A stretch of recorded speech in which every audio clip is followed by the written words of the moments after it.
The autumn wind howled through the Wyoming plains like a wounded animal, carrying with it the scent of dried sage and the promise of an early winter.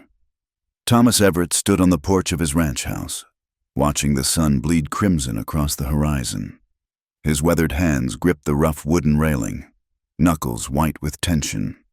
3 years since she'd vanished into the morning mist, leaving nothing behind but an empty bed and a heart full of questions. At 35, Thomas cut an imposing figure against the dying light. Years of working the land had carved deep lines into his face, and his dark hair now carried threads of silver at the temples.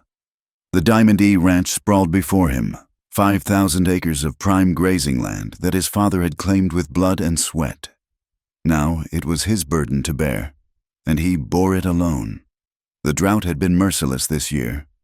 The creek that usually ran strong through his property had dwindled to a trickle, and the grass had turned brittle beneath the hooves of his diminishing herd. Half his ranch hands had already moved on, seeking better prospects in the mining towns to the north. Those who remained were loyal but weary, their eyes carrying the same defeated look he saw in his own mirror each morning. "Boss," Jake Morrison, his foreman, called from the barn. "Storm's coming in fast. Better get the horses secured." Thomas nodded, his gaze fixed on the gathering clouds. They rolled across the sky like dark bruises, pregnant with the season's first real rain. Lightning flickered in their depths, illuminating the landscape in brief, ghostly flashes. Inside the ranch house, the emptiness echoed with each step he took. He'd kept everything exactly as she'd left it, her books still on the shelf, her sewing basket by the window, even her favorite teacup on the kitchen table. The other ranchers thought him foolish, clinging to a woman who'd abandoned him without a word. But they didn't know Evelyn. They didn't know the way she'd smiled in the morning light, or how she'd hummed while kneading bread, or the fierce intelligence that sparked in her green eyes when she helped him with the ranch accounts. The storm broke with violent fury. Rain hammered against the windows like fists demanding entry, and thunder shook the sturdy frame of the house.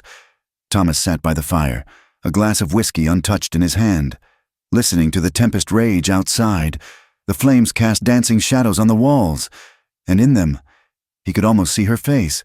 Then, through the storm's cacophony, came a sound that made his blood run cold, the desperate whinny of a horse and the creak of his front gate.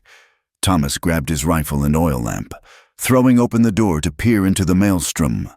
A figure on horseback struggled through the mud toward his porch. The horse was near collapse, its sides heaving with exhaustion. The rider, hunched against the rain, seemed barely able to stay in the saddle. As they drew closer, Thomas's heart stopped. Even through the darkness and rain, he knew that silhouette. He'd memorized every line of it in their years together. The lamp slipped from his nerveless fingers, shattering on the porch boards. "Evelyn?" She raised her head at his voice, and lightning illuminated her face, gaunt, hollow-eyed, but unmistakably her. Her once lustrous auburn hair hung in wet ropes around her shoulders. The proud, strong woman he'd married had been replaced by this specter, this ghost of memory made flesh. "Thomas," her voice was barely a whisper above the wind. "Please, help me." That's when he saw the small bundle clutched against her chest. A child, no more than 2 years old, wrapped in what remained of her traveling cloak. The boy's dark hair was plastered to his small head, and his eyes, God help him, those were Everett eyes, dark and penetrating even in one so young. Evelyn swayed in the saddle, and Thomas lunged forward, catching her as she fell. She weighed nothing, bird bones and exhaustion. The child whimpered but didn't cry, regarding Thomas with solemn curiosity. "Jake!" Thomas roared over the storm. "Jake, get out here!" Together, they carried woman and child into the house. Thomas sent Jake to tend the horse while he laid Evelyn on the settee before the fire. Her clothes were threadbare, patched and repatched until barely holding together. Her boots had holes worn through the soles. This was not a woman who'd run off with a wealthy lover. The boy stood where Thomas had set him down, dripping quietly onto the rug. In the firelight, the resemblance was even more pronounced, the set of his jaw, the way he held his small shoulders. Thomas's chest tightened with a pain sharper than any physical wound. Evelyn's eyes fluttered open. For a moment, confusion clouded them. Then recognition and something else. Fear? Shame? She struggled to sit up. "Don't," Thomas said, more harshly than he'd intended. "You're half dead from cold." "I had nowhere else to go," she whispered. "I know I have no right to ask, but please, just until spring. For him." She gestured weakly toward the child. Thomas poured whiskey with hands that trembled slightly. The questions burned in his throat. Where had she been? Whose child was this? Why had she left? But looking at her, truly looking, he saw things that made the words die unspoken. The way she held herself, protective and wary. The faint scar on her cheek that hadn't been there before. The haunted quality in eyes that had once danced with laughter. "You can stay," he heard himself say. "Both of you. But come morning, we need to talk." She nodded, tears cutting clean tracks through the dirt on her face. "His name is William," she said softly. William. His father's name. Thomas turned away, unable to trust his expression. Jake returned, shaking water from his coat like a dog. His eyes widened at the scene before him, but 20 years of working cattle had taught him when to keep his mouth shut. "Horses settled. Boss, anything else?" "Send Maria up with some food and blankets," Thomas ordered. "And Jake, this stays quiet for now." His foreman nodded and disappeared into the storm. They sat in silence, the fire crackling between them. William had crept closer to its warmth, his small face grave and watchful, when Maria bustled in with soup and bread. He ate with the careful precision of a child who'd known hunger. Evelyn barely touched her food, her gaze fixed on the flames. When she finally spoke, her voice carried the weight of 3 years' worth of sorrow. "You kept the room the same." Thomas followed her gaze to the bedroom door, visible from where they sat. "Didn't see a reason to change it. I thought you'd have burned everything. I wouldn't have blamed you." "Well, I'm not you," he said, the bitterness creeping in despite his efforts. "I don't run from things." She flinched as if struck, but didn't defend herself. William had fallen asleep on the rug, curled up like a puppy.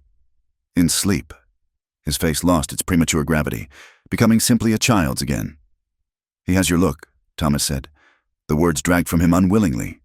Yes, just that one word, carrying a world of unspoken meaning. The storm was beginning to slacken, the thunder moving off toward the mountains.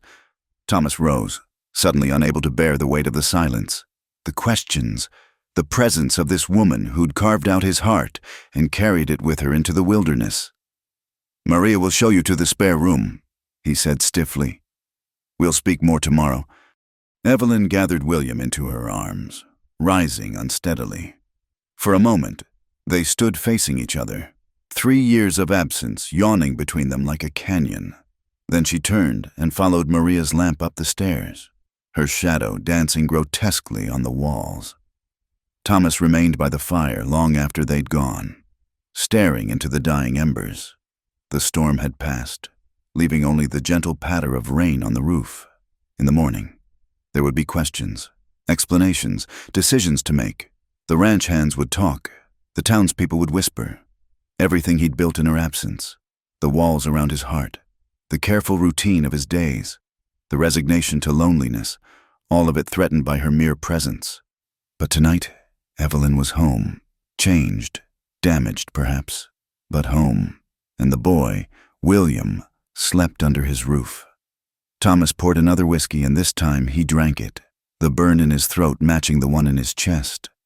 Outside, the rain washed the dust from the earth, and somewhere in the darkness, a wolf howled its loneliness to the vast Wyoming sky.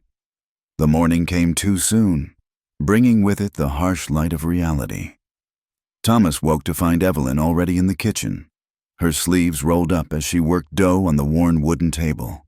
For a moment, watching her from the doorway, he could almost pretend the last 3 years had been a nightmare. But the thinness of her frame and the wariness in her movements told a different story. "You don't need to do that," he said, his voice rough with sleep. She didn't turn around. "I won't take charity." Thomas, if we're to stay, I'll earn our keep. William sat on the floor near the stove, playing with a set of wooden spoons. In daylight. The resemblance was even more striking.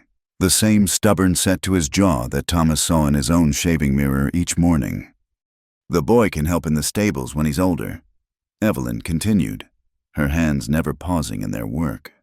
I can cook, clean, mend. I haven't forgotten the ranch accounts either. If you need— Stop! The word came out harsher than intended. You're not a hired hand, Evelyn. You're still my wife. Her hand stilled. Am I? After what I've done? Before he could answer, Jake's voice called from outside.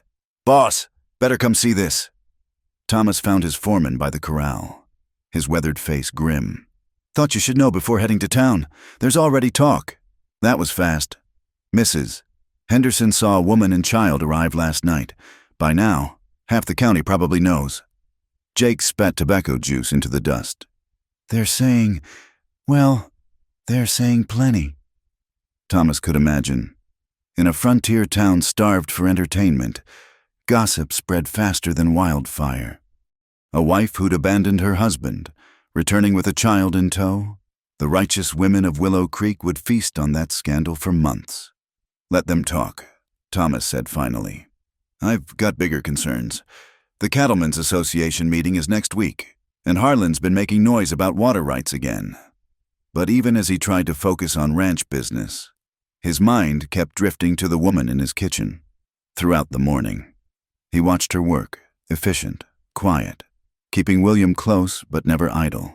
She'd found her old apron and tied it around her too thin waist, moving through the familiar space as if she'd never left.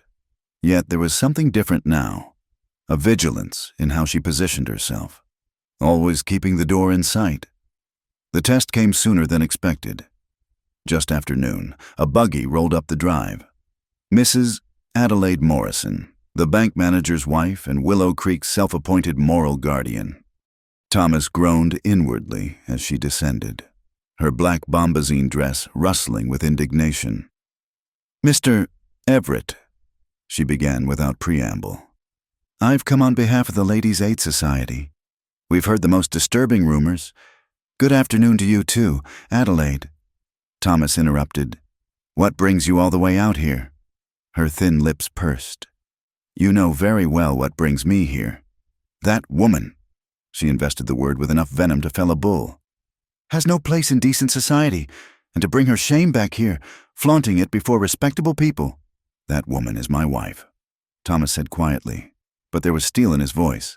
And this is my land. I'll thank you to remember both those facts. Adelaide's face flushed. Your wife abandoned you, Mr. Everett. Ran off like a common— She glanced at the house and lowered her voice.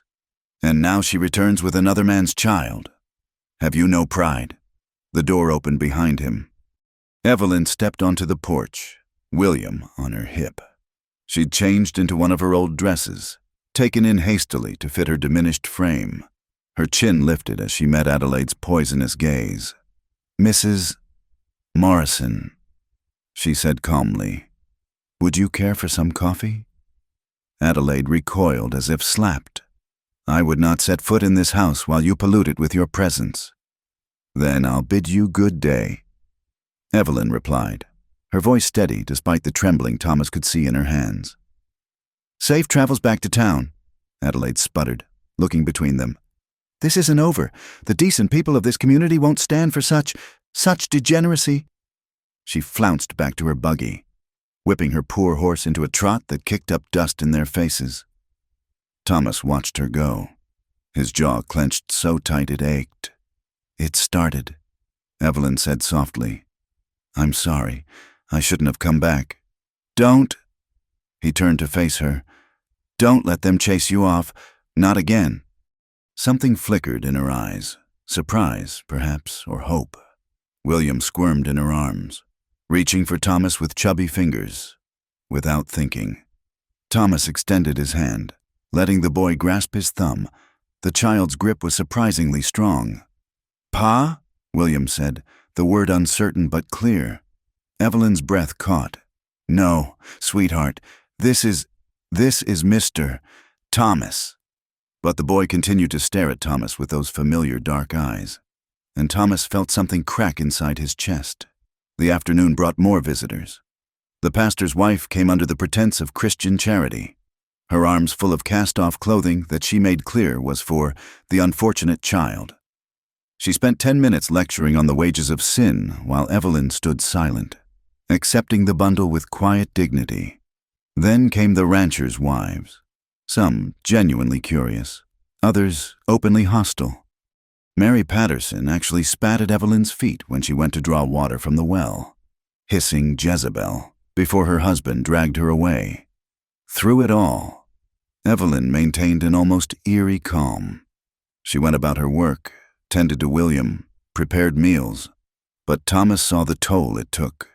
The way her hands shook when she thought no one was looking, the tightness around her eyes, the way she startled at unexpected sounds. That evening, a rider came thundering up to the house. Samuel Harlan, the territorial land commissioner, a man who'd been eyeing the Diamondee's water rights for years. His smile was sharp as a blade. "Everett," he drawled, not bothering to dismount. "Heard you had some excitement. Your wayward wife's return is quite the sensation in town. State your business, Harlan." Just a friendly warning. The territorial government takes a dim view of moral turpitude among landholders. A man who can't govern his own household. He let the threat hang. Well, it raises questions about his fitness to hold significant acreage. Thomas's hand moved to his sidearm. "Get off my land." Harlan's smile widened. "Think about it, Everett. A scandal like this could make those water rights hearings very interesting indeed." He touched his hat mockingly. "Ma'am," he called to Evelyn, who'd appeared in the doorway. "Welcome home." After he left, Thomas found Evelyn in the kitchen, gripping the edge of the table so hard her knuckles were white. "They'll use me to destroy you," she whispered. "Your reputation, your land, everything you've built. Let me worry about that." She whirled on him then, eyes blazing. "Why? Why are you doing this? You should hate me. You should have thrown me out the moment I appeared." "Because you're hiding something," he said bluntly. "And until I know what it is, you're not going anywhere." The fire died in her eyes, replaced by something that looked like fear. Some secrets are better left buried. Thomas. That night, the power went out. Not unusual during storm season. They sat by the fireplace, William asleep between them on the rug. The flickering light softened Evelyn's features, making her look younger, more like the woman he'd married. "Do you ever think about it?" she asked suddenly. "Our life before." "Every day." She turned to look at him, really look at him, for the first time since her return. "You kept the room exactly the same. Even my hair ribbons are still on the dresser." "I kept hoping—" He stopped, unwilling to voice the pathetic truth, that he'd waited, that he'd never stopped waiting. "I used to dream about this room," she whispered. "About the quilt my mother made. About the view from the window. About—" Her voice broke. "About you." The fire crackled between them. William stirred in his sleep, murmuring wordlessly. Thomas watched the play of emotions across Evelyn's face. Longing, regret, and something else. Terror? Guilt? "Whatever happened," he said slowly. "Whatever drove you away, we could have faced it together." A tear slipped down her cheek, glinting in the firelight. "No, we couldn't have. And that's what I can't forgive myself for, not leaving, but not finding another way." She rose abruptly, gathering William into her arms. "Good night, Thomas." He sat alone by the dying fire, her words echoing in his mind. Outside, coyotes howled in the distance, and the wind whispered secrets through the gaps in the walls. Whatever had driven Evelyn away, whatever had brought her back, it was bigger than a simple betrayal. And somehow, he knew that Adelaide Morrison's spite and Samuel Harlan's threats were just the beginning of their troubles. The weeks that followed settled into an uneasy rhythm. Thomas had always prided himself on running an efficient operation. But Evelyn's presence transformed the ranch house in ways he hadn't anticipated. She attacked the ledgers with a fervor that surprised him, her quick mind catching discrepancies he'd overlooked. Within days, she'd identified where Jake had been overcharged for feed and discovered that the general store had been shorting them on supplies for months. "You've let things slip," she said one evening, not unkindly, as they worked side by side at the dining table. William played quietly at their feet with a set of carved horses Jake had made for him. "Hard to keep track of everything alone," Thomas admitted, watching her slender fingers move across the columns of numbers. She'd regained some weight, but her hands still looked fragile, the bones too prominent beneath pale skin. "You were always too trusting," she murmured.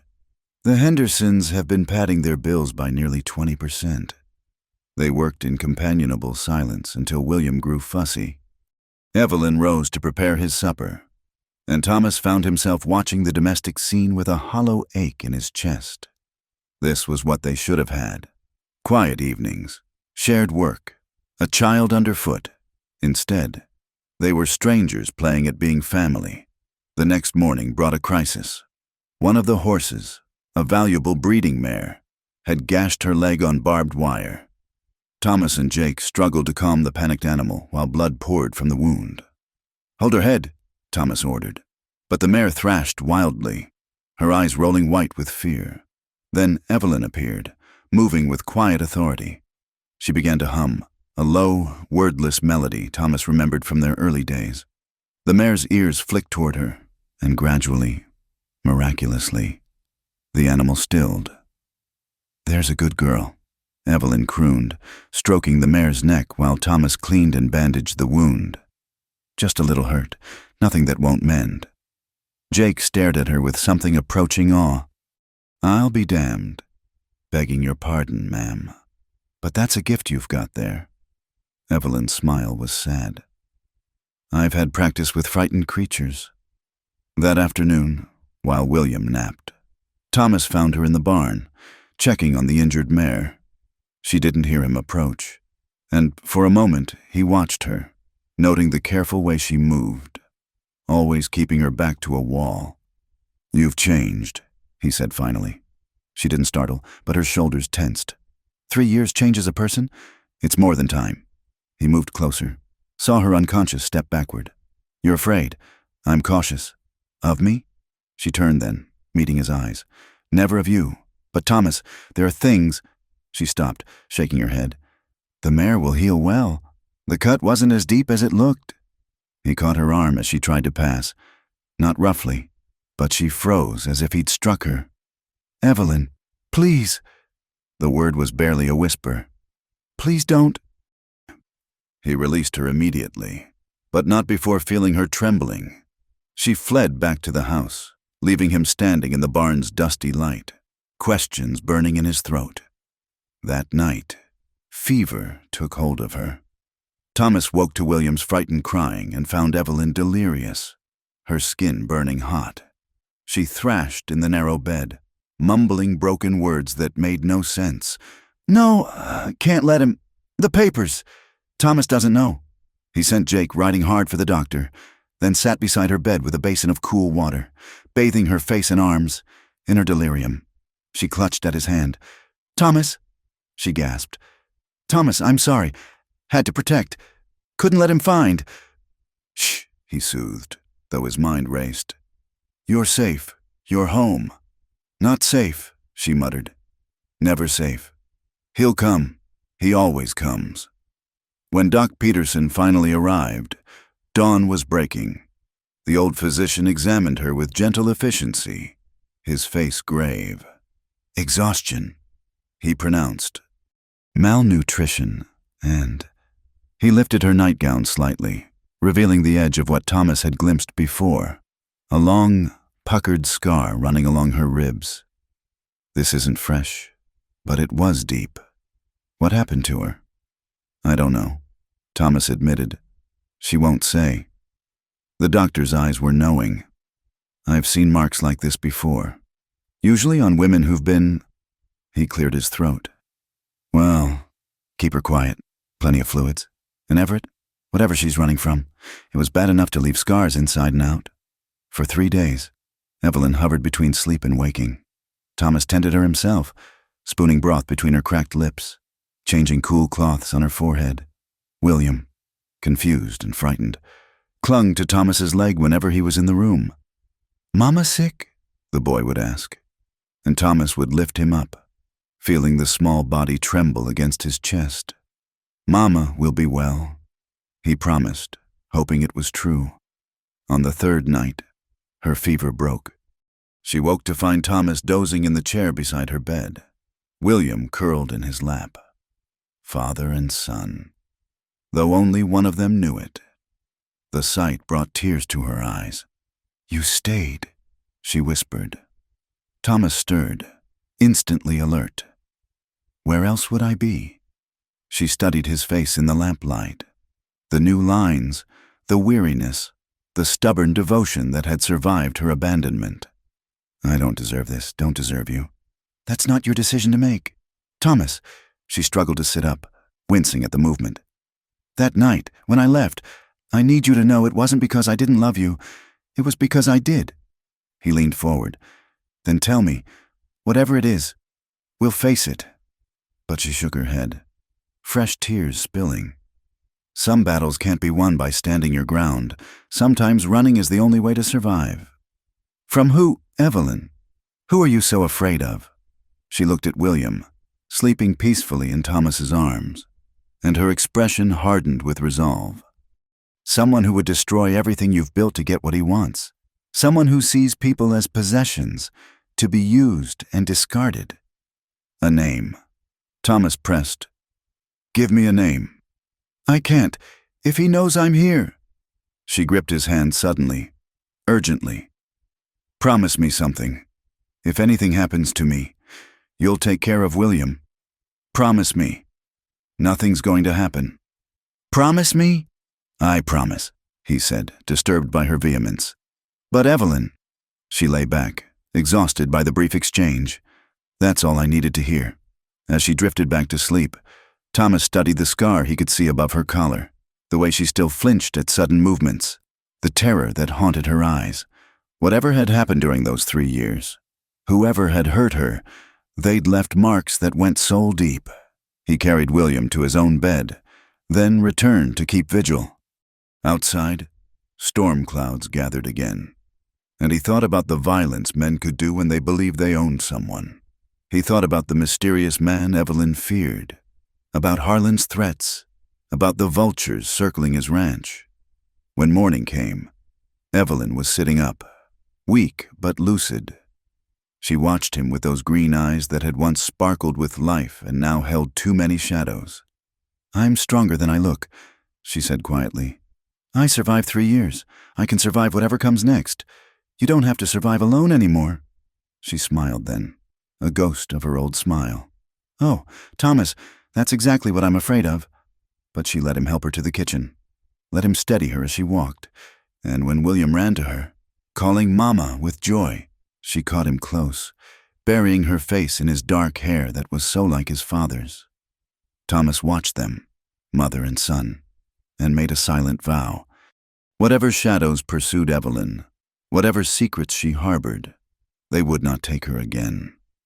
Not while he still drew breath. The question was whether his protection would be enough against an enemy he couldn't name, couldn't see, but whose presence haunted every corner of their fragile peace. The confrontation came on a cold October evening.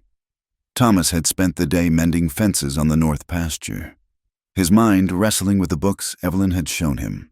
Someone had been systematically trying to bankrupt him. Small thefts, altered contracts, gradually escalating costs, all of it pointing toward forcing him to sell. He returned to find Evelyn pacing the kitchen like a caged animal. William clutched in her arms. Her face was white as bleached bone. "What happened?"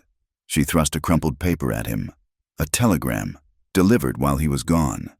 The message was brief. "Found you, coming to collect what's mine. R.B. "Who is R.B.? Thomas demanded. Evelyn sank into a chair, William whimpering at her distress. "Richard Blackwood." He owns half the mining interests in California. He's the one who—" She gestured helplessly at her scarred body. "He's William's father." The words hit Thomas like a physical blow, though he'd suspected as much. "Tell me everything." And finally, haltingly, she did. "After I left you," her voice broke, "I was so foolish. There was a man in town, a land speculator. He said he had information about a threat to the ranch, documents that proved someone was planning to steal your water rights through forged claims. He said he'd only speak to me, that you were too proud to listen." Thomas's hands clenched. He remembered the stranger who'd appeared that spring 3 years ago, smooth-talking and well-dressed. "I went to meet him at the hotel." Evelyn's eyes were distant, lost in memory. "There was tea, and then nothing. I woke up in a wagon heading west. Blackwood had orchestrated it all. He wanted the Diamondese water rights for a planned railway route. He thought by taking me, he could force you to sell. Why didn't you escape? Send word." A bitter laugh escaped her. "I tried. The first time. He caught me 10 miles out. That's when—" She touched her side unconsciously. "He kept me at his compound in the mountains. Guards, locked doors. He said if I tried to contact you, he'd have you killed. Made me watch him destroy a man who'd crossed him, just to prove he could." William had fallen asleep in her arms, his small face peaceful. Evelyn stroked his hair with trembling fingers. "When I realized I was carrying a child, I knew I had to get away. It took me 18 months to gain enough trust, to steal enough money. I drugged his wine one night and ran. I've been running ever since, working in mining camps, staying invisible. But he never stopped searching. And now he's coming here. He doesn't just want me back. Thomas, he wants the Diamondese. That was always the plan. Control the water, control the territory when the railroad comes through, and he'll use William as leverage. Claim him as his son. Drag my name through every court and newspaper until you're ruined." Thomas stood abruptly, rage burning through him like wildfire. "Let him come. You don't understand. He has judges in his pocket, gunmen on his payroll. He's destroyed better men than—" "He's never faced me." Thomas's voice was deadly quiet. "And he's never tried to take what's mine." Evelyn rose, setting William gently on the settle. "I should leave. Tonight. Draw him away from here." "No. Thomas, please. I couldn't bear it if he hurt you because of me." He crossed to her in 2 strides, gripping her shoulders carefully. "You're my wife. That boy, regardless of his blood, is under my protection. And this land, our land, stays in Everett hands. You still think of me as your wife? After everything?" "I never stopped." The space between them crackled with tension. 3 years of loneliness, of unanswered questions, of broken trust, all of it hung in the air like smoke. Then Evelyn lifted her hand to his face, fingers trembling against his cheek. "I never stopped loving you," she whispered. "Not for a single day." He pulled her against him then, feeling how thin she still was, how fragile. She shuddered in his arms, 3 years of fear and flight finally catching up to her. When she lifted her face to his, he saw not the broken woman who'd returned, but glimpses of the fierce, intelligent girl he'd married. The kiss was desperate, angry, full of loss and longing. When they broke apart, both were breathing hard. "This is wrong," Evelyn gasped. "You deserve better than a ruined woman with another man's child." "You're not ruined," Thomas said fiercely. "You survived. You protected our son. He's not—" "He is now." Thomas looked at the sleeping boy. "Blood doesn't make a father. Choice does. And I choose him, just as I choose you." That night, the walls came down. Not all at once. Too much stood between them for that. But as they sat before the fire, planning for Blackwood's arrival, something shifted. They were no longer 2 strangers sharing a house, but partners preparing for war. "He'll come with legal documents first," Evelyn said. "Claims on William, charges against me. When that fails, he'll try force. Then we need our own legal defense, and men we can trust." They worked until dawn, strategizing like generals before a battle. Jake would ride to the territorial capital, carrying documents and sworn statements. The other ranch hands would be armed and posted as guards. Most importantly, Thomas would file official adoption papers for William, giving him legal standing as the boy's father. As the sun rose, painting the mountains crimson, Evelyn stood at the window where she'd once watched for Thomas's return from the range. "I was so young when we married," she said softly. "I thought love conquered everything. I know better now." Thomas joined her, not touching but close enough to feel her warmth. "What does it conquer?" "Fear," she said simply. "It conquers fear." 2 nights later, Thomas found himself alone with a bottle of whiskey, the weight of everything crushing down on him. Evelyn and William were asleep upstairs. His family, strange and fractured as it was. The boy had started calling him Papa Tom, the words like knife wounds every time. He drank deeply, letting the burn distract from darker thoughts. The creak of floorboards made him turn. Evelyn stood in the doorway, wrapped in a shawl, her hair loose around her shoulders. "Can't sleep? Neither can you, apparently." She moved into the room, graceful despite everything. "I keep thinking I'll wake up and find this is all a dream, that I'm still running, still alone. You're not alone." She sat beside him, close enough that he could smell the lavender soap she'd always favored. "I need you to understand something. That night, what we shared, it can't happen again, not while his shadow hangs over us." Thomas poured another drink, offering her the glass. She surprised him by taking it, sipping carefully. "Because you still fear him? Because I won't have you thinking I'm using my body to secure your protection." Her voice was steady, but he saw the pain in her eyes. "When we come together, if we come together, it will be as equals, as husband and wife in truth, not desperation. And if we don't survive what's coming," she finished the whiskey in one swallow, "then at least we'll have faced it with honor."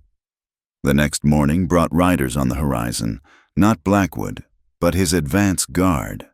3 men in city clothes, accompanied by 2 armed escorts. Thomas met them in the yard, rifle prominently displayed. "Mr. Everett, I'm James Worthington, attorney at law. I'm here regarding the illegal harboring of Mrs. Richard Blackwood and her son." "Never heard of her," Thomas said calmly. "My wife's name is Evelyn Everett. Has been for 6 years.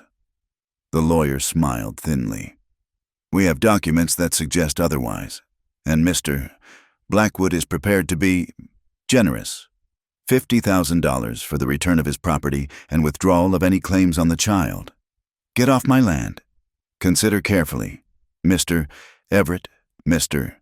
Blackwood is not a patient man, and your reputation, your holdings, they're all quite vulnerable to the right pressure." Thomas cocked the rifle. "So is your skull. You've got 30 seconds to clear my property line." As they retreated, Worthington called back. This was the civilized approach.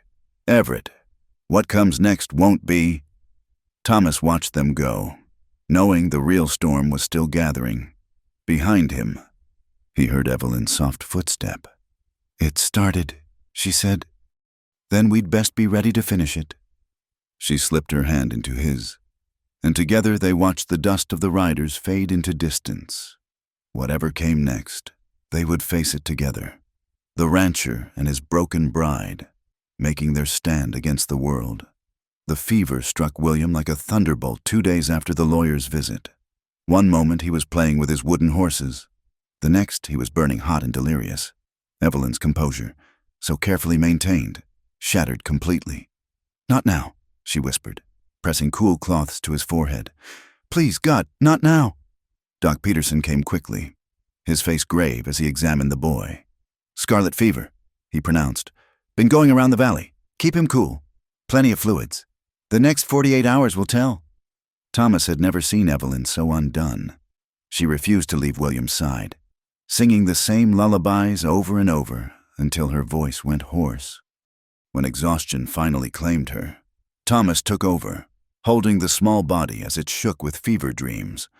"Papa Tom," William mumbled. "Horse. Want horse." "Soon, son." Thomas whispered. When you're better, we'll ride together.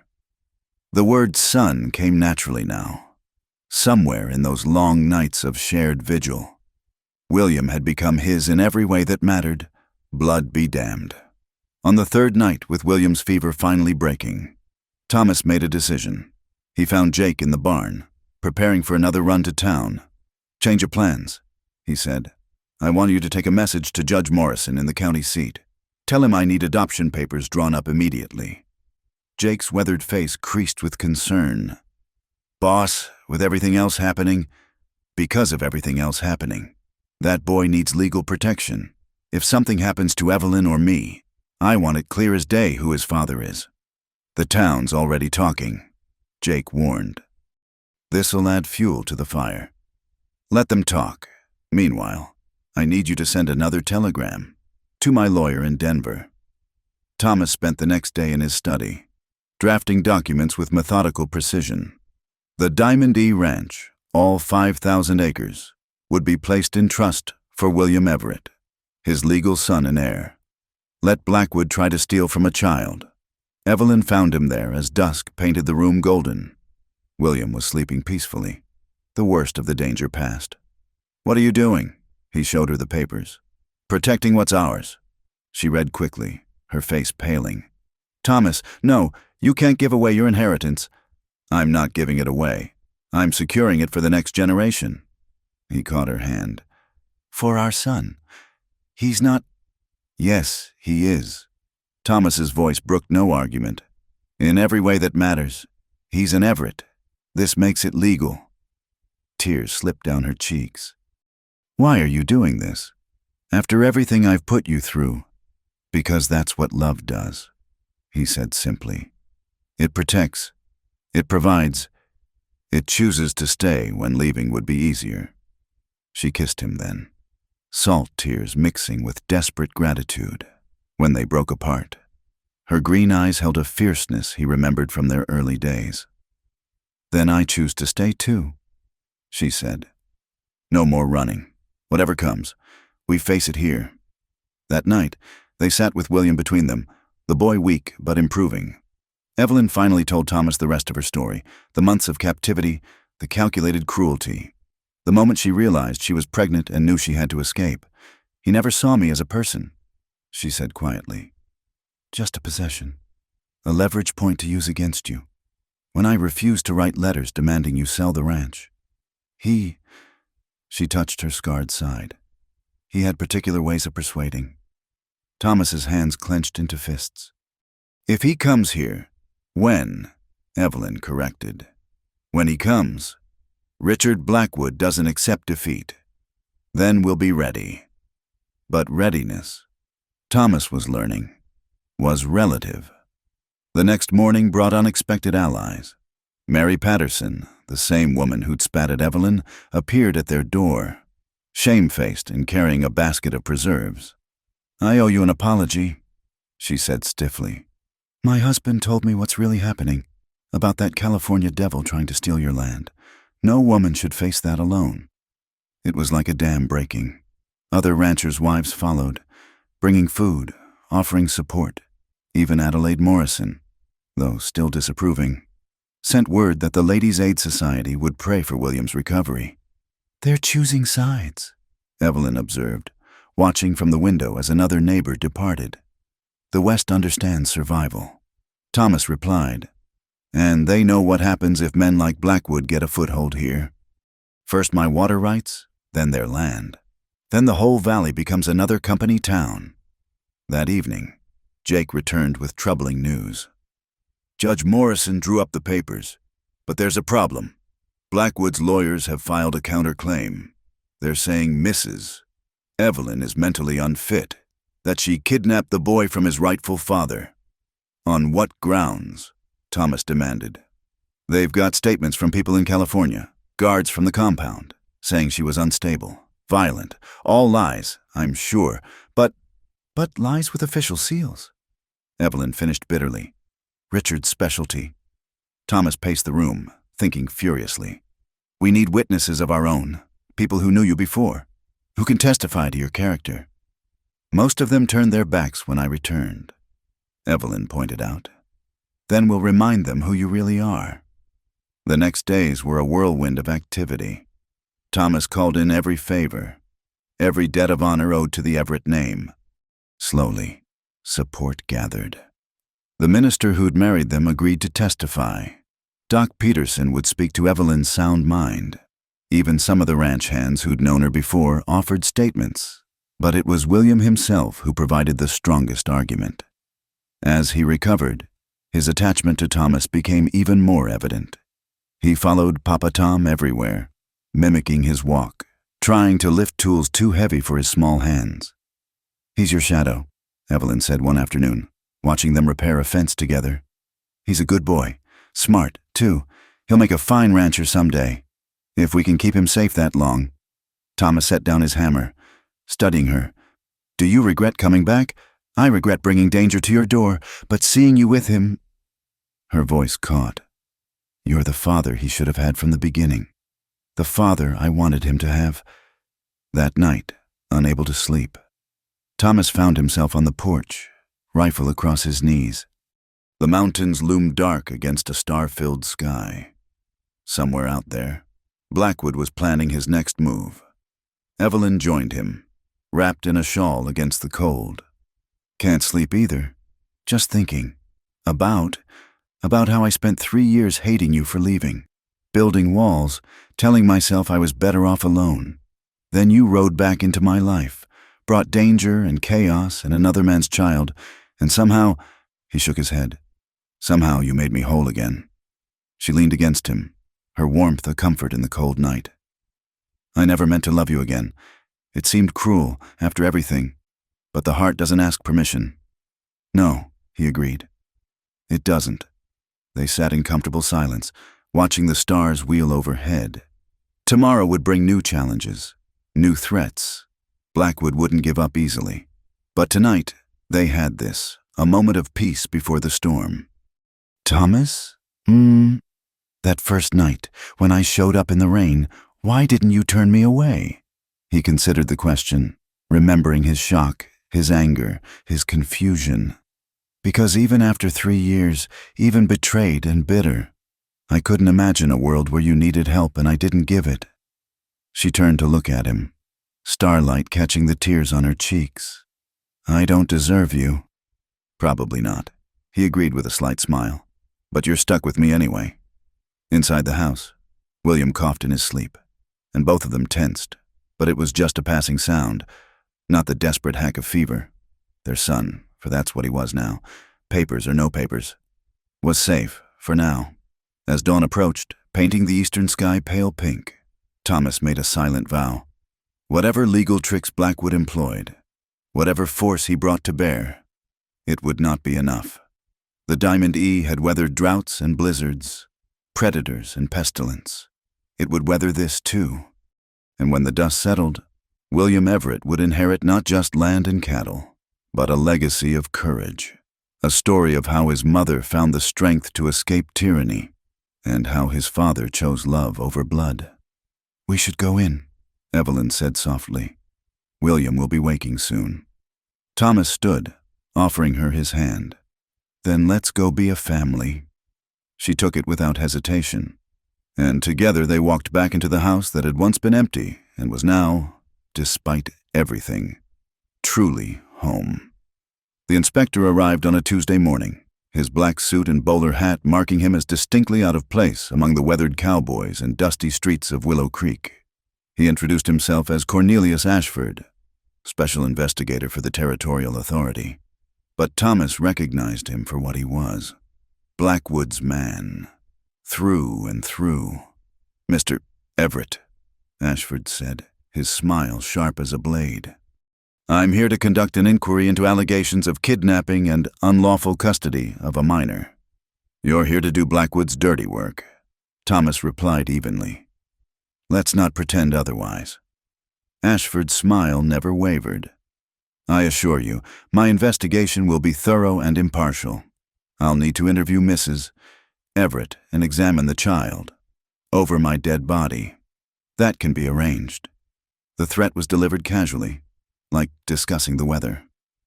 But I think you'll find cooperation more beneficial. After all, you have so much to lose. Thomas led him into the house, every instinct screaming danger. Evelyn sat in the parlor, William playing at her feet. She dressed carefully, her best dress, hair pinned up properly, the picture of maternal respectability. But Thomas saw the tension in her shoulders, the white knuckles where she gripped her sewing. Ashford circled them like a predator, making notes in a leather journal.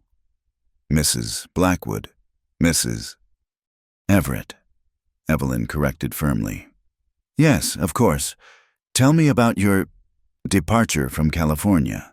I left an abusive situation to protect my child. Mr. Blackwood tells a different story. He says you suffered delusions, violent episodes, that you endangered the boy. William looked up at the stranger's voice, then immediately moved closer to Thomas, wrapping small arms around his leg. Papa Tom, who's the man? Ashford's eyes glittered. Interesting. The child calls you father, because that's what I am. Thomas said, biology would suggest otherwise. Biology doesn't make a father. Love does, care does, being here does. The questioning continued for hours. Ashford was skilled, twisting words, implying improprieties, trying to provoke, but Evelyn held steady, answering with calm dignity.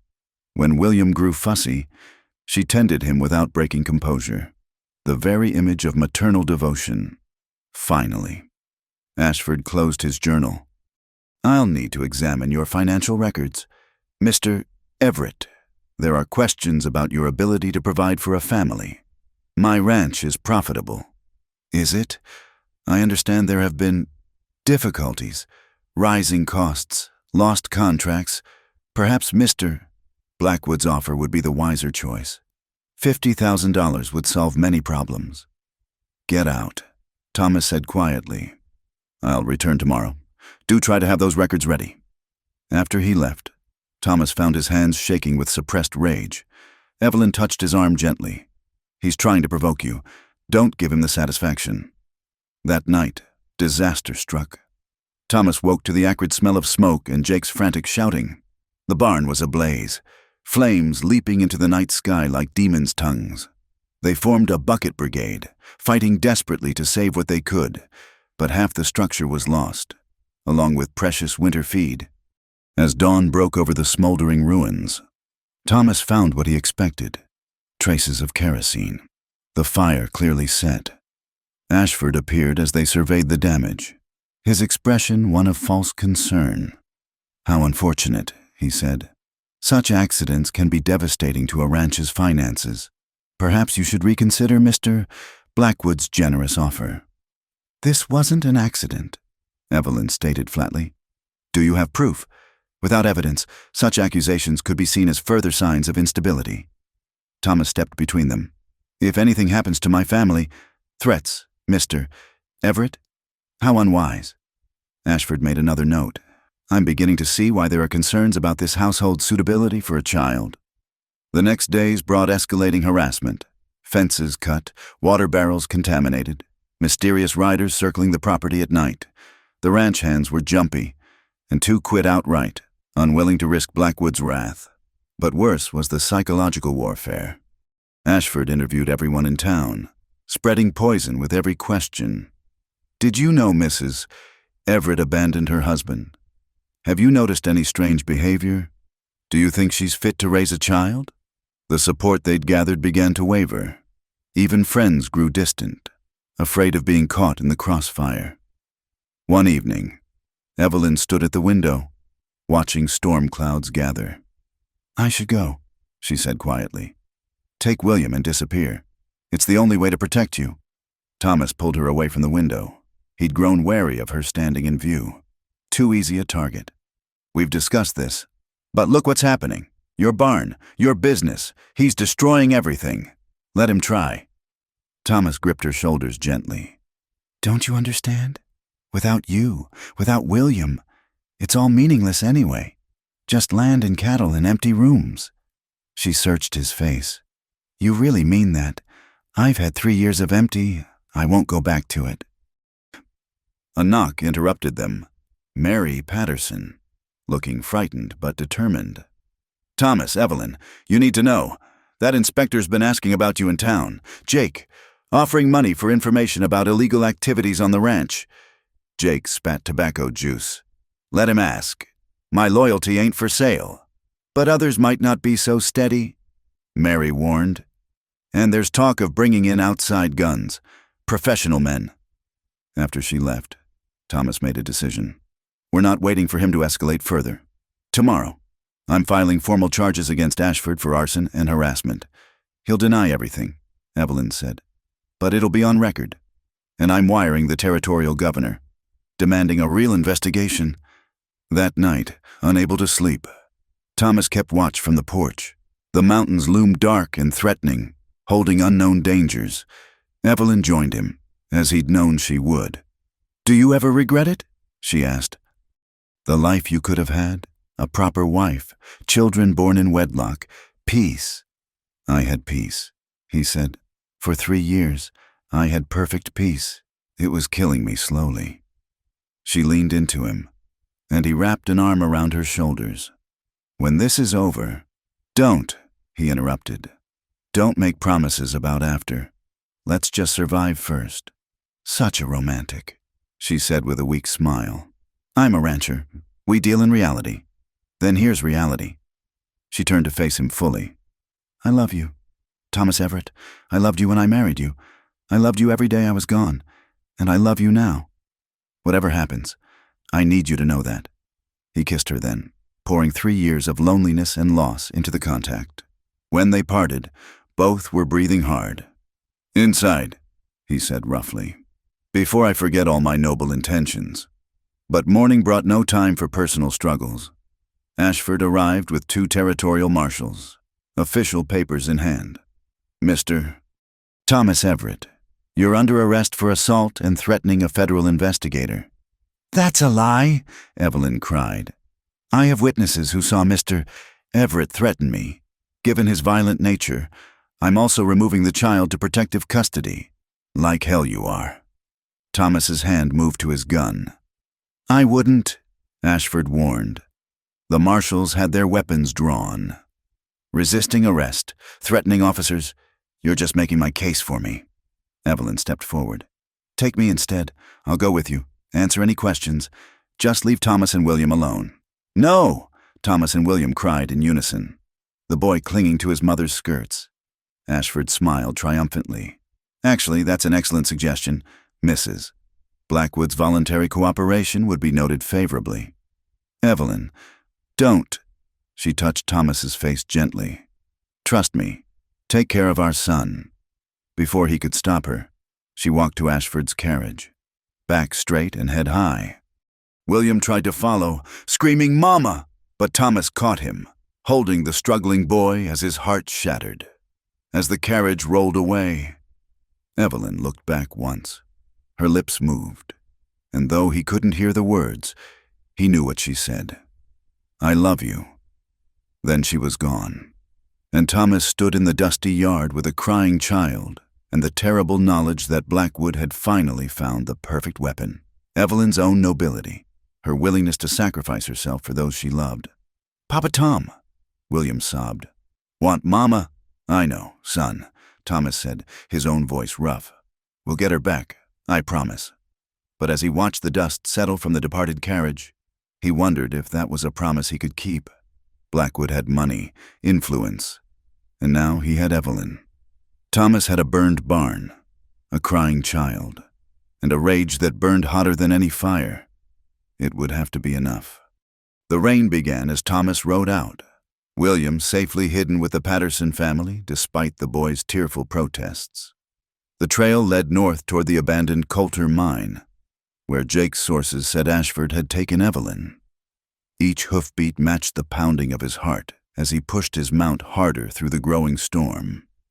He'd sent Jake to the county seat with evidence, documents proving Ashford was on Blackwood's payroll, witness statements about the arson, but legal channels moved slowly, and Thomas couldn't wait.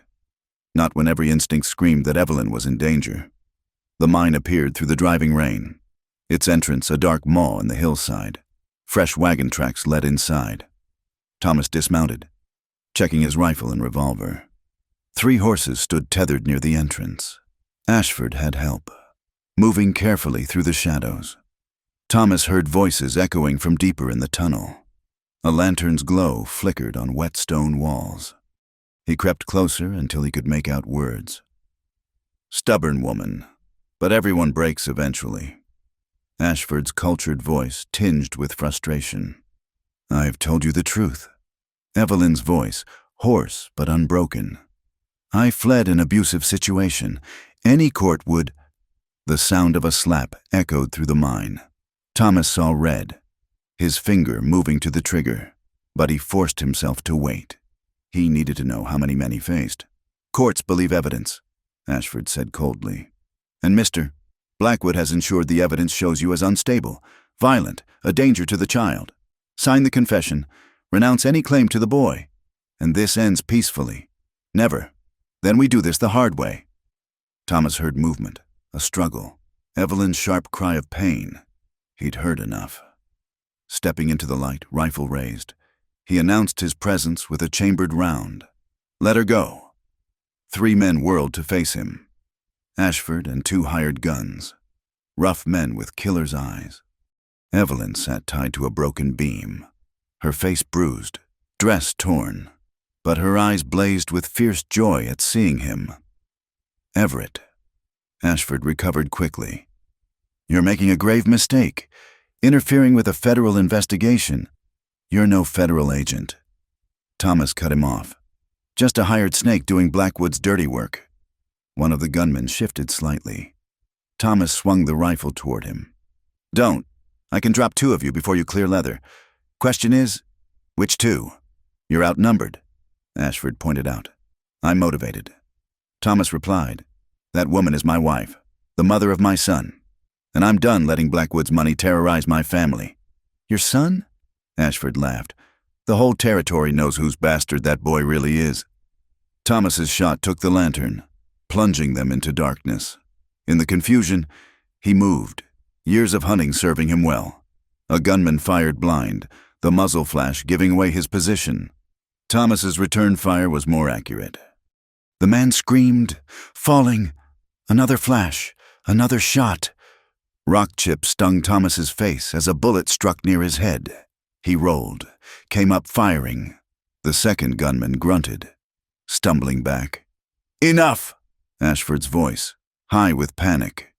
Thomas heard him moving toward Evelyn. "One more shot and I—" Thomas didn't let him finish the threat. Moving by sound and instinct, he crossed the distance in 2 strides. Bringing the rifle butt down hard, Ashford crumpled with a groan. "Thomas!" Evelyn's voice guided him. He found her in the dark, cutting her bonds with his knife. She fell against him, shaking. "Are you hurt?" "Nothing that won't heal." Her hands found his face. "You came for me. Did you doubt it?" "Never. Not for a moment." They stumbled from the mine into the cleansing rain. Thomas whistled for his horse, helping Evelyn mount before swinging up behind her. She leaned back against him, solid and real and alive. But their relief was short-lived. As they neared the ranch, they saw riders, 12 men, armed and waiting. Not Ashford's rabble, but professionals. At their head sat a man Thomas recognized from newspaper sketches, Richard Blackwood himself. He was younger than Thomas had expected, perhaps 40, with the soft look of a man who let others do his violence. But his eyes were reptilian, cold and calculating. "Mr. Everett," Blackwood called pleasantly. "I believe you have something that belongs to me." Thomas helped Evelyn down, keeping himself between her and the gunman. "The only thing here that's yours is the blood you're about to spill on my land." "Such bravado, but mathematics favor me. 12 guns to your 1. 13. Jake Morrison emerged from the barn. Shotgun trained on the riders, 1 by 1. Other ranch hands appeared, men Thomas had thought fled, returned now when it mattered most. Blackwood's smile tightened. "You can't think your cowboys match my professionals." "Maybe not," Thomas admitted. "But they're defending their home. Your men are just collecting wages. Makes a difference when the lead starts flying. I offer an alternative." Blackwood said. The woman and boy come with me. In exchange, I drop all claims to your land. You keep your ranch, your life. A generous offer. No. Evelyn stepped beside Thomas. I'm done running. Done being your victim. Blackwood's mask finally cracked, revealing the monster beneath. You were never anything but a means to an end, a tool to break Everett, gain his land. Though I'll admit, you provided some entertainment during your stay. Thomas moved before thought, his fist connecting with Blackwood's jaw. The man toppled from his horse, landing hard in the mud. Instantly, guns were drawn on both sides, the air electric with pending violence.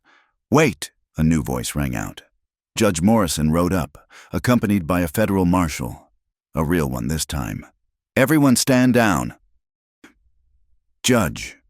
Blackwood struggled to his feet, spitting blood.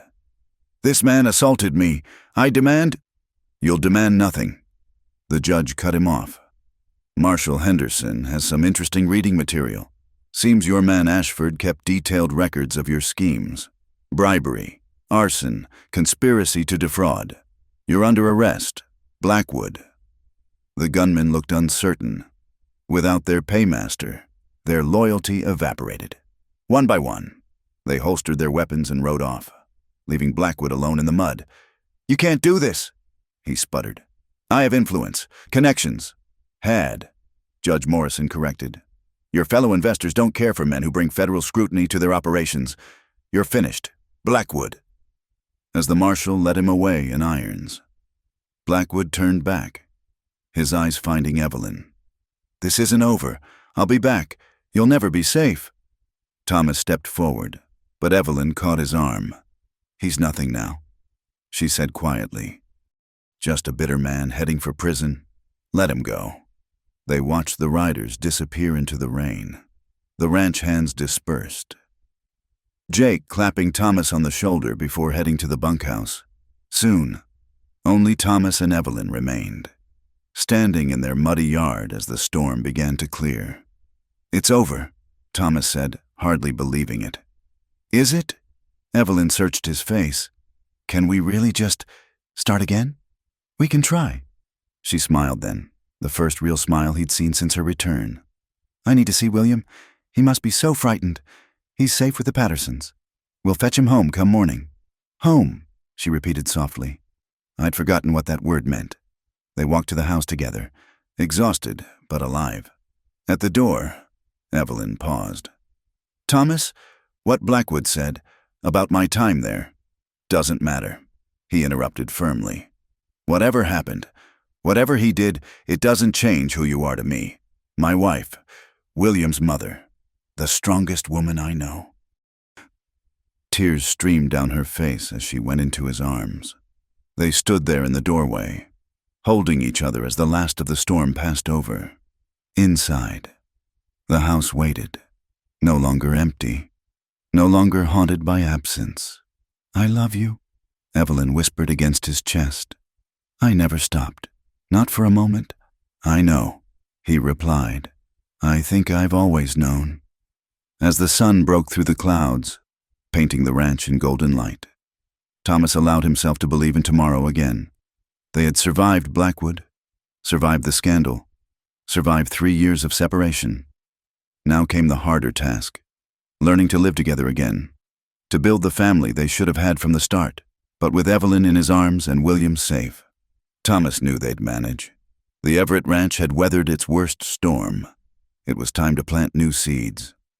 The territorial courthouse buzzed with anticipation as Thomas and Evelyn entered, William walking between them, his small hand clutched in both of theirs.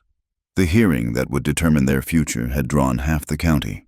Some come to support, others simply hungry for spectacle.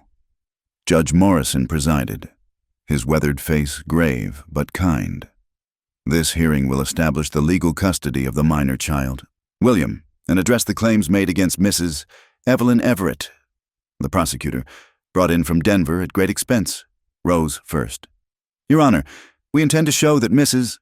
Everett abandoned her lawful husband, engaged in moral turpitude, and is an unfit mother. Objection, Thomas's lawyer interrupted. My client was fleeing unlawful imprisonment and abuse. We have sworn statements. Gentlemen, Judge Morrison raised his hand. Let's proceed with testimony. Evelyn took the stand first, her green dress modest but flattering, her manner composed. Under gentle questioning from their lawyer, she told her story, the deception, the captivity, the escape. When asked about William's parentage, she met the judge's eyes directly. William was conceived during my imprisonment, she said clearly. But Thomas Everett is his father in every way that matters. He's the one who held him through fever, who teaches him to ride, who William runs to with scraped knees and bad dreams. The prosecutor tried to shake her, bringing up Blackwood's claims of instability, but Evelyn remained steady. Even when forced to describe her captivity in detail, she kept her dignity, though Thomas saw her hands tremble in her lap. Then came the character witnesses. Doc Peterson testified to Evelyn's devotion during William's illness. Mary Patterson, surprising everyone, spoke passionately about second chances and the courage it took to escape an abuser. Even Adelaide Morrison, stiff with disapproval, admitted that she'd seen nothing but proper maternal behavior since Evelyn's return. But the most powerful testimony came from an unexpected source.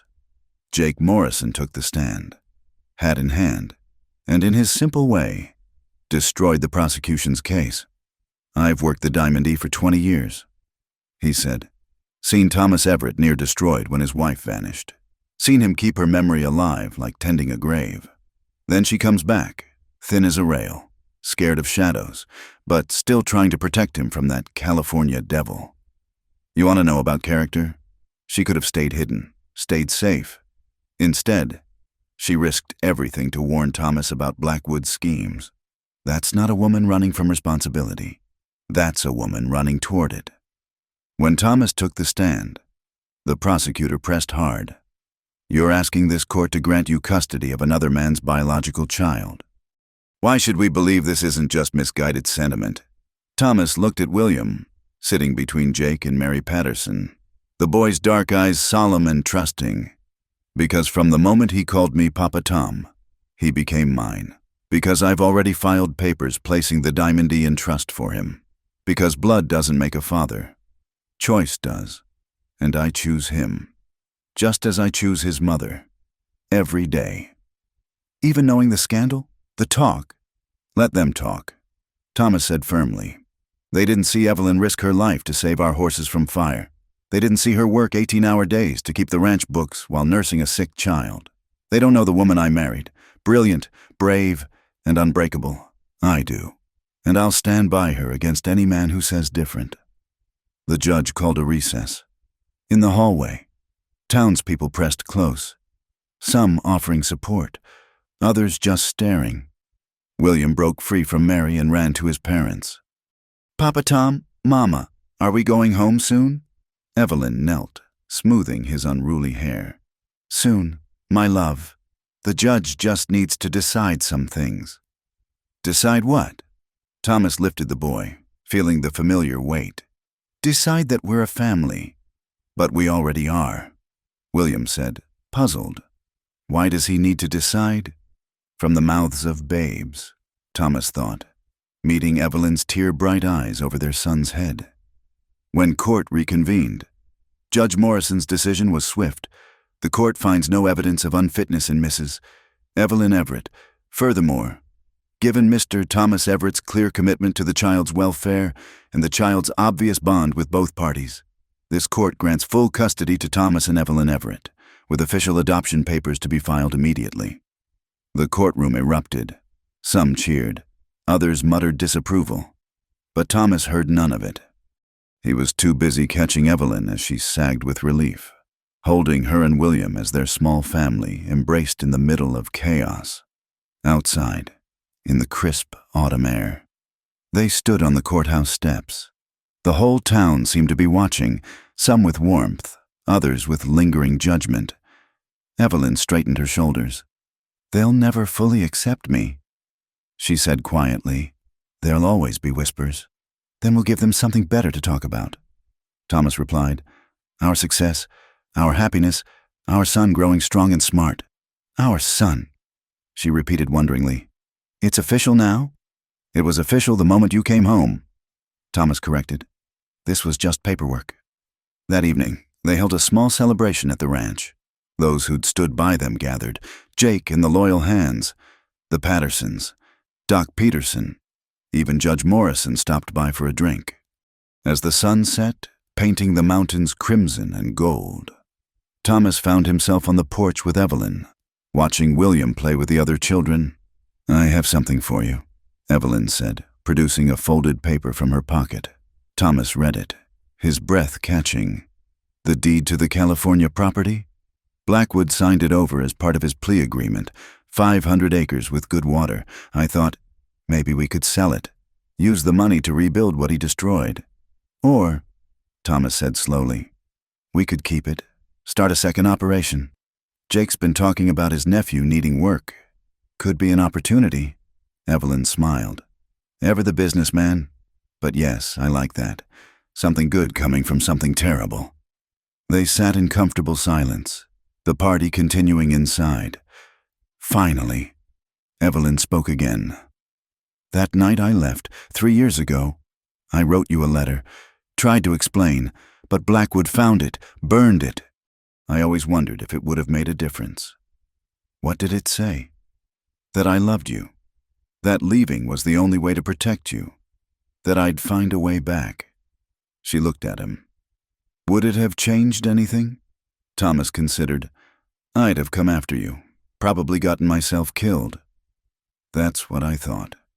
She leaned against his shoulder. Maybe things happened as they needed to. Maybe we both needed those 3 years to become who we are now. Stronger? Different? She corrected. But still us. William ran up, breathless with excitement. Mama, Papa Tom, Mrs. Patterson says I can help with the church Christmas play. Can I? Of course, Evelyn said, catching him in a hug. What part will you play? A shepherd. I get to watch the sheep. He wiggled free, running back to his friends. A shepherd. Thomas mused, fitting for a rancher's son. As night fell and guests departed, the small family retreated inside. They sat before the fire, the same hearth where Evelyn had first returned, where they'd kept vigil during William's fever, where they'd rebuilt their trust piece by piece. Will you marry me? Thomas asked suddenly. Evelyn looked at him, startled. We're already married. I mean again, properly, in church, with William there, with the whole town watching. Let them see we're not ashamed, not hiding. Let them see a family choosing each other. Thomas Everett, she said, tears streaming. Are you proposing? I'm proposing we stop letting the past define us. I'm proposing we write our own story from here. He took her hands. What do you say, Mrs. Everett? Will you marry me again? Yes, she whispered. Yes, 1,000 times, yes. They were married 2 weeks later, in a simple ceremony that packed the small church. William stood as ring-bearer, beaming with pride, and if some attendees came to gossip rather than celebrate, they left disappointed. All they saw was a rancher and his bride, exchanging vows with the honest love of those who'd been tested by fire and emerged stronger. As they rode home, their true home, Evelyn turned in the wagon seat to look back at the town, then forward at the ranch spread before them. No more looking back, Thomas said, reading her thoughts. No, she agreed. Only forward. The Diamond E Ranch prospered in the years that followed. William grew strong and clever, a true son of the frontier, and sometimes, on quiet evenings, Thomas and Evelyn would sit on their porch, watching the sun paint the mountains gold, and marvel at the strange paths that had led them back to each other. Secrets wanted to kill you, Evelyn would say, recalling her words from that first terrible night of reunion. Instead, they saved us both, Thomas would reply, and in the vast Wyoming sky, stars wheeled eternal and bright, blessing the rancher and his bride who'd found their way home at last. Thank you all for listening to this tale from the Wild West. I hope this story of Thomas and Evelyn touched your hearts as much as it touched mine in the telling. Drop a comment below and let me know where you're listening from, whether it's on a long drive through Texas, during a quiet evening in Maine, or maybe even from somewhere across the ocean. Don't forget to subscribe to Wild West Campfire for more stories of love, loss, and redemption from America's frontier days. I'd love to hear your thoughts on Thomas and Evelyn's journey. What resonated with you? Until next time, partners, keep riding toward the sunset.